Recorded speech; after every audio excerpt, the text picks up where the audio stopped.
I would now like to ask Mayor Bill Carpenter to come up to the podium and address the city of Brockton and the family. Mayor?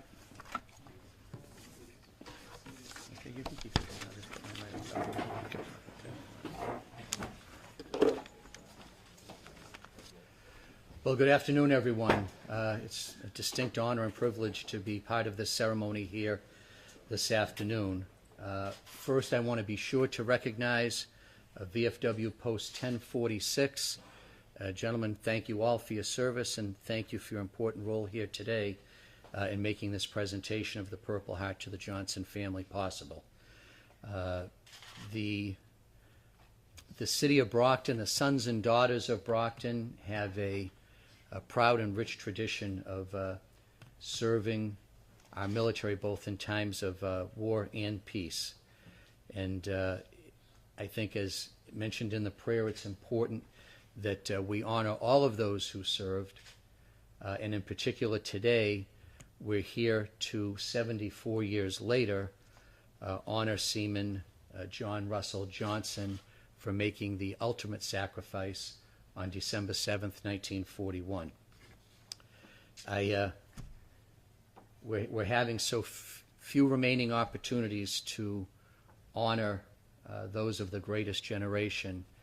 I know that my own dad is a living World War II vet.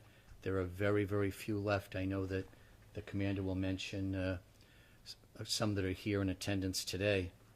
And my uncle, Spud Keneally, can't get much more Irish than that. My uncle Spud Keneally worked at Pearl Harbor as a Navy diver on the reclamation and salvage operations after the bombing of Pearl Harbor, and actually worked in the salvage and reclamation efforts of the U.S.S. Arizona. So I certainly feel a very personal connection to John Russell Johnson, and grew up seeing pictures of what the aftermath of that attack looked like. So at this time, I would like to invite back up to the podium the post commander here of Brockton's VFW Post 1046, Mr. Jim Doherty. As commander of Post 1046, I'm very proud, as are all of our members, of the hard work that Laura Daly and Kinsey Lonigan did to find this lost treasure and to locate the remaining family of John Russell Johnson. This is a memorable day, not only for the history of the United States, but also for Post 1046. To be able to locate and return these honors to the family of John Johnson has been a journey that we will cherish and remember forever. 74 years ago today, Seaman Johnson lost his life on the U.S.S. Arizona at Pearl Harbor. The Imperial Empire of Japan attacked our forces in Pearl Harbor, and as FDR said, a day that will live in infamy. Today we're here to honor the first Brockton resident to lose his life at Pearl Harbor, and to also honor all the servicemen and women who gave the ultimate sacrifice for their country.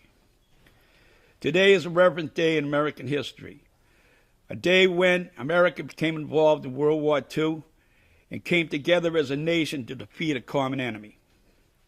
The sacrifice that our men and women made can never be repaid.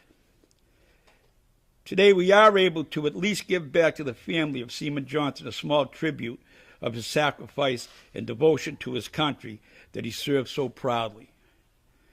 I am proud as Post Commander to be able to return these awards to the family of John Russell Johnson. At this time, I would like to ask family members to come to the podium so we can present these awards. I would also like to ask Kinsey Lonigan and World War II vets Frank Pagluca and Larry Snow to come up also. Okay, everybody good?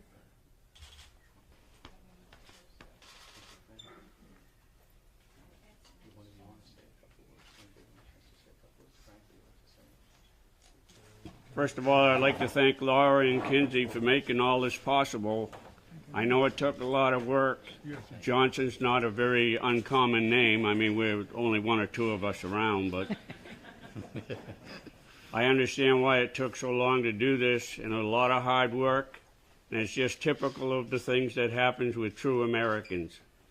And just as back in 1941, when we lost my uncle and all the others at Pearl Harbor, 8 months later, this country had become so resilient that it was able to go on the attack on August 7th, 1942 at Guadalcanal. No other country could have done that, because we had a devastating loss at Pearl Harbor. And I thank you once again for recognizing my uncle and awarding him this Purple Heart. Thank you.